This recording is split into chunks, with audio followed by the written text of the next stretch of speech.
Hello everyone, it's Monday. Believe it or not, this is our 50th consecutive video. When we started these videos on March 16th, my goal was to get in front of you every day, be 100% transparent, to over-communicate with you, if you will, and to make sure you heard things before you read them in the media. And I hope they've been helpful. Now, I recognize that probably not as many people are watching as were watching in those early days, but I still get a lot of great emails at night from people who appreciate the videos, who tell me that they like the information, that they rely on them to understand what's going on, so we're going to continue to do these videos. I just want you to understand that these videos don't happen with me just walking into a room and standing in front of a camera. I have wonderful people who make these happen, and we've gotten better every day. The quality of these videos has improved, and I can't tell you how much I appreciate the hard work that's done every day around these. It starts with Mike McCune, the person who's behind the camera that has a hard job to make me look good, but my brother and sister watch these every night and they say I still look pretty good. So I want to make sure that I thank Mike for that. We have Erica Coghill who helps on a daily basis and makes sure that I'm enunciating correctly and that I'm wearing the right things. Henry Winklehake, who always makes certain that the numbers do match what I actually am saying. Certainly appreciate that. And of course, the closest of confidants that I could possibly have, Dana Allen from Marketing and Communications, who works so hard to make sure that I have the right things to say and make sure that they're meaningful to people who are watching it. Laura Chandler, who always follows up on everything that I need and runs down pictures and makes certain that I'm saying the right thing and hopefully getting it right every time. And Mike Goff, who always makes certain that everything is in order and that always helps out on Saturdays by making sure that he gives great information around trends and capacity. So it's a team effort is what I'm saying. I was so proud last night. I went back and looked at some of the videos, and my biggest question that I had was what took me so long to come up with saying stay safe and keep the faith. It took me till April 2nd to say that for some reason, but just so you know, I'm a sentimental sort of guy. The first day that I told you to stay safe and keep the faith, I had this on exactly. So I wore it today in honor of stay safe and keep the faith. But don't stop watching. Let me just say thank you for watching, and let me assure you that whenever we need to get information to you, we will use this. When it's time to taper these down, we will, but that's going to be a while from now. So let's talk about our numbers today. We have 657 people who've tested positive. That's up 28. From yesterday, we received 414 tests back. You may remember we did a testing last week at Louisville Urban League, and the large number there is some of those coming back. We have 28 in our inpatient care today. That's up 1 from yesterday. We have 11 at Norton Hospital. We have 11 at Norton Audubon Hospital. We have 3 at Norton Women's and Children's Hospital. We have 1 at Norton Brownsboro Hospital. And we have 2 at Norton Children's Hospital today. And we never like to see any of those patients at Norton Children's Hospital, but we're certain that they're in good shape, they're being well taken care of, and we're very optimistic that hopefully tomorrow we won't have any patients at Norton Children's Hospital in our inpatient care. So far, we've administered 6,181 tests. We still have 304 pending. So far, we've tested 1,288 employees. We've received back 102 positive tests. That's up 1 from yesterday. We have 157 employees on furlough, and we have 1,402 who have returned from furlough.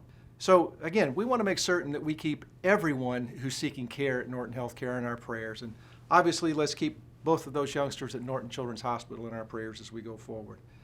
I wanted to talk a little bit about the reopening on Wednesday, as this has become more public knowledge.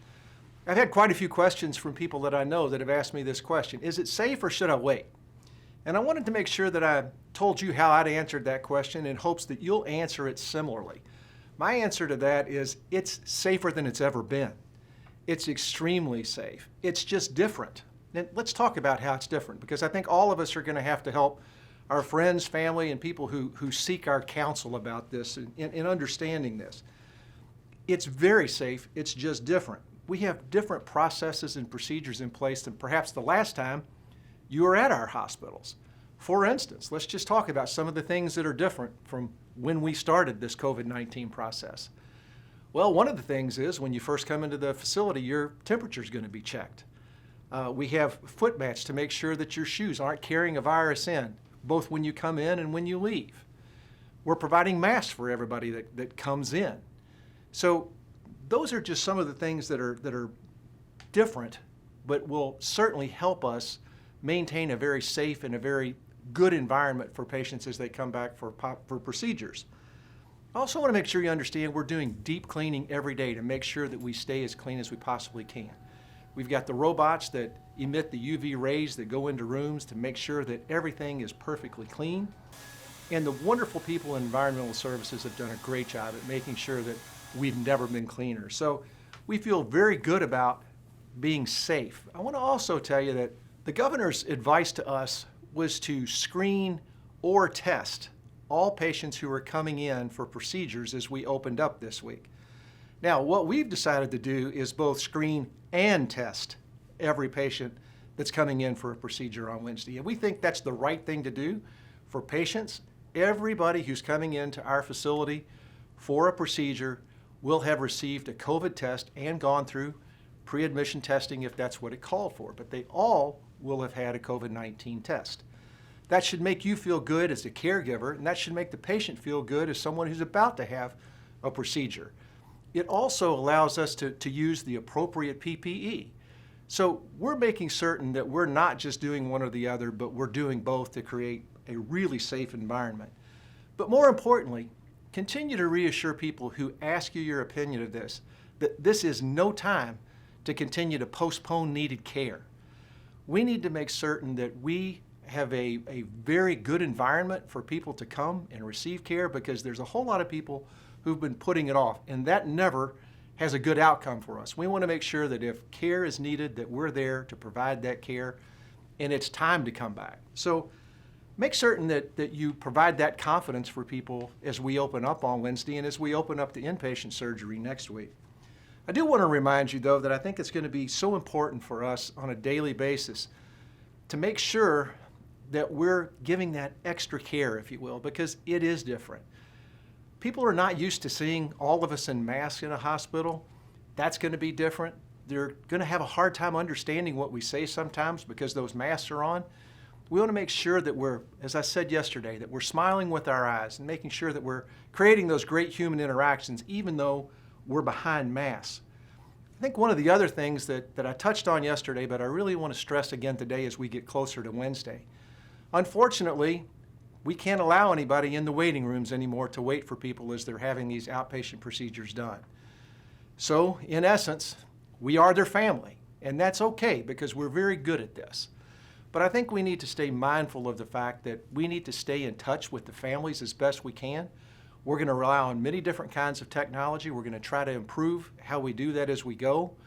But to the best we can, make certain that we're communicating with families. Make sure that we're communicating with the patient as if they are our family. I think it's going to go fine. I think we're going to get very used to this new process, if you will, and I think that we're going to be better as a result of this. I was so pleased today to open an email from Debbie Vetter that talked about reaching for zero, because before we started into this, we were on such a great journey of reaching for zero, and we still are, as evidenced by all A's and Leapfrog. But it was good for me on this week especially to see that her email talked about the necessity to qualify, to validate, and to verify. Let's face it, a lot of things have changed from a process perspective. We need to make certain that we're very comfortable with each other on a daily basis of doing exactly that. Qualifying, validating, and verifying. It's okay to verify and make sure that second time, to ask, to make sure that we validated data. Is this exactly what we're talking about? And in that qualify piece, make sure that we're talking about the same thing. So it was good for me to read that. It was timely. I thought everybody needs to understand the importance of that qualify, validate, and verify. So I appreciate Debbie getting that out this week. It's one of those signals that means we're getting back to some of the things that we used to do, and that's a very good thing.